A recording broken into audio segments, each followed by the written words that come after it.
with college football today, with things like name, image, and likeness, and like a lot of the challenges that these coaches are facing with the players and recruiting, how would you think you'd try to navigate some of those waters today? Mm-hmm. Well, number one, I'm really glad I don't have to do it. I think most people who have been in football for any length of time are kind of shaking their heads right now. And they're saying that, something has to be done. You have to have some meaningful guidelines, because if you think about the NFL, they have a salary cap.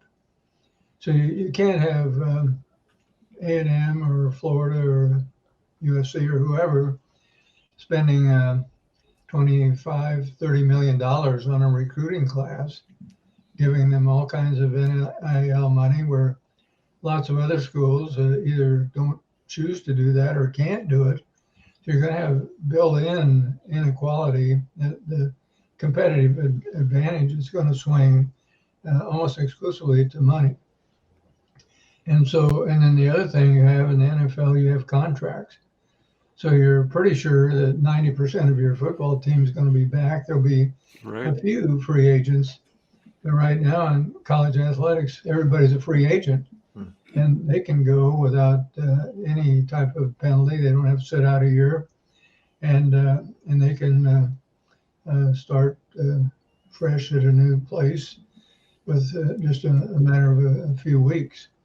And so the argument has always been, well, we gotta pay the players because coaches move, and it's not fair for coaches to be able to move and then not be able to have players have the same opportunity. But there is something called buyout clauses in your contracts. Mm-hmm. So you don't have complete impunity.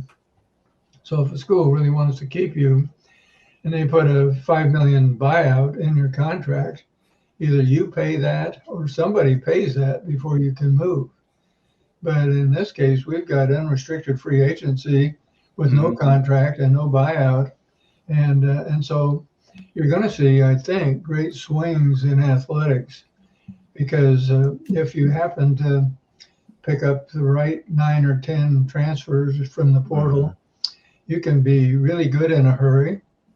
And if you're not so good in the ones you pick up, or if you lose a whole lot of key players, you could really see the bottom fall out very quickly. And so teams going from here to here are going to be fairly commonplace. And probably a pretty good example of that was Michigan State last year really picked up a lot of good transfers and kind of reshaped their whole roster primarily through the transfer portal, and apparently did a good job of selecting players. And so it made a big difference in their season.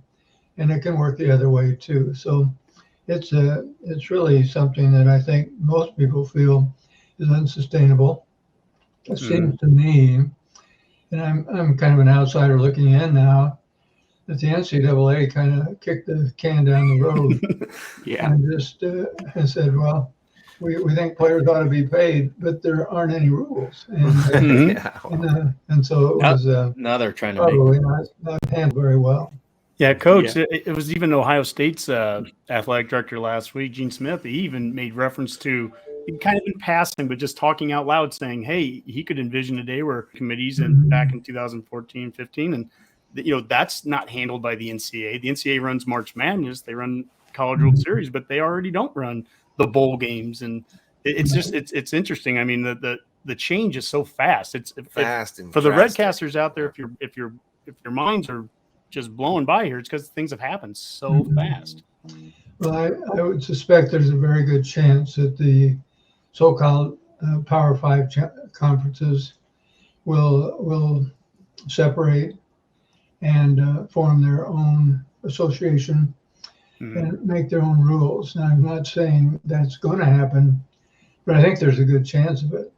And the NCAA, in order to be fair, has a problem, because you've got Division III, and these are schools that don't have scholarships.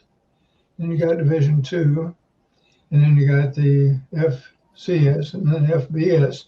And so you got so many different strata. And if you're trying to pass rules and governance systems that cover all three, for instance, Nebraska Wesleyan is Division III NCAA. And so they're under the jurisprudence and the jurisdiction of the NCAA. And then you got the University of Nebraska across town with probably $110 million budget in athletics. And they're under the same umbrella. And so it's kind of a difficult fit. And I'm not saying that schools should pull out of the NCAA, but I'm just saying that it looks to me like there will be some movement in that direction. And how it all shakes out, I don't know. But you have to have some substantive structure and rules governing recruiting. Otherwise, it's going to be really ugly, and I think it's going to turn fans off. And and if you lose the fans, you lose a lot. And so anyway, we'll see what happens.